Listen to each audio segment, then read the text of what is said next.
میرا سوال آج نوجوان نسل سے ہے کہ جن کو چند دین فروش ملاؤں نے اتنا گمراہ کر دیا ہے کہ ان کی دنیا و آخرت برباد ہو رہی۔ آپ لوگوں کو جھوٹی تاریخیں سنا کر، جھوٹے قصے سنا کر، جھوٹے نوحے مرثیے سنا کر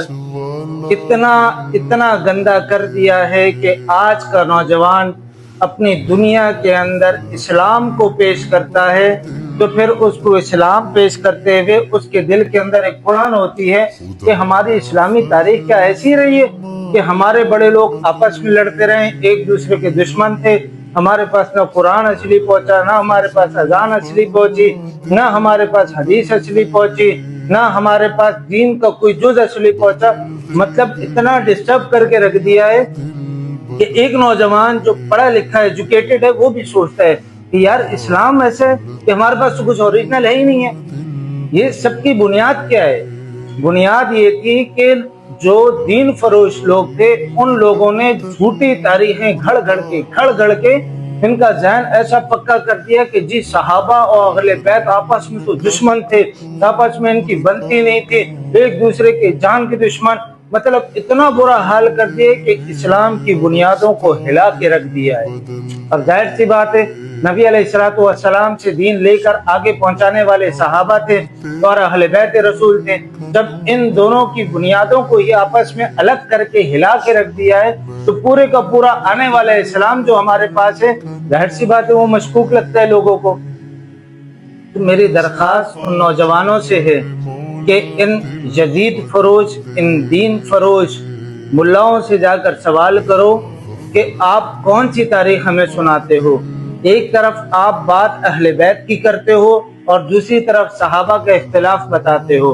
ہم الحمدللہ حسینی ہیں، ہم اہل بیت کے ماننے والے ہیں، اور آپ ان سے یہ سوال کرو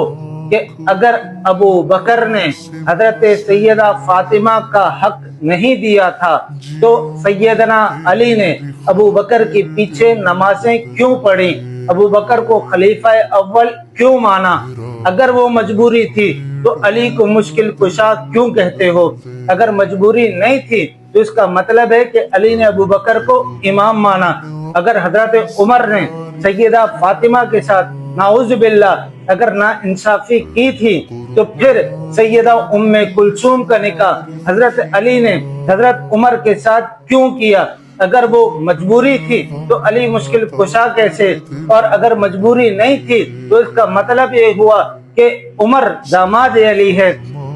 اگر عثمان نے حضرت علی کے ساتھ ناانصافی کی تھی اور اختلاف تھا تو پھر علی نے حسن و حسین کو عثمان کے دروازے پر کھڑا کر کے پہرے دار کیوں بنایا، اگر مجبوری تھی تو علی مشکل کشا کیسے، اور اگر مجبوری نہیں تھی تو اس کا مطلب یہ ہے کہ جو عثمان کا پہرے دار ہے وہی حسینی ہے، کیونکہ عثمان کا پہرا دینا حسین کی سنت ہے۔ اسی طرح حضرت علی کے بیٹے ابو بکر، عمر، عثمان کیوں ہیں؟ محبت تھی تبھی تو اولادوں کے نام پر نام رکھے ہیں۔ کربلا کے بعد حضرت زین العابدین کی نسل میں سے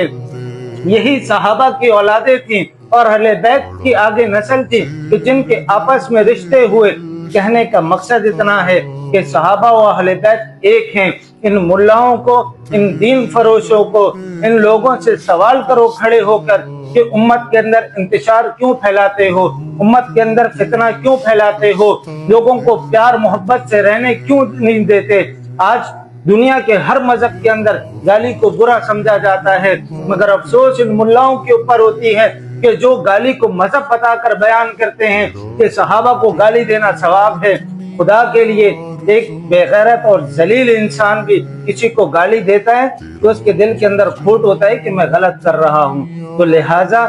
یہ گندگی، یہ غلاظت جو لوگ آنے والی نسلوں کو سکھا رہے ہیں، آنے والی نسلوں سے میری درخواست ہے کہ آپ ان لوگوں سے سوال کرو کہ ہمارا دین ایسا نہیں تھا، ہمارا دین پیار محبت والا تھا، ہمارا دین اتحاد اتفاق والا تھا، ہمارا دین خوشبو والا تھا، ہمارا دین ایسا تھا کہ کافر دیکھ کر مسلمان ہوتے تھے، لیکن ان کی حرکتیں ایسی ہیں کہ خدا نہ خواستہ مسلمان اگر غور سے دیکھے تو وہ اسلام سے دور ہو جائے۔ لہذا آپ لوگ ایک چھوٹی سی درخواست ان کے سامنے رکھو کہ اگر یہ تمام چیزیں اور حقائق دیکھنے کے بعد بھی تمہارے پیٹ میں مروڑ اٹھتے ہیں، فتنہ فساد کا کیڑا تمہیں کاٹتا ہے، تو خدا کے لیے اپنی گندی زبانوں کو لگام دو۔ اگر صحابہ کو نہیں مانتے نہ مانو، ہندو نہیں مانتا، سکھ نہیں مانتا، عیسائی نہیں مانتا، مجوسی نہیں مانتا، نصرانی نہیں مانتا، نہیں مانتے، ان کو کوئی کچھ کہتا بھی نہیں ہے، نہ ان سے کوئی انتشار ہوتا ہے، نہیں مانتے نہ مانو۔ تمہارے نہ ماننے سے صحابہ کی عزت میں کوئی کمی تھوڑی آئے گی،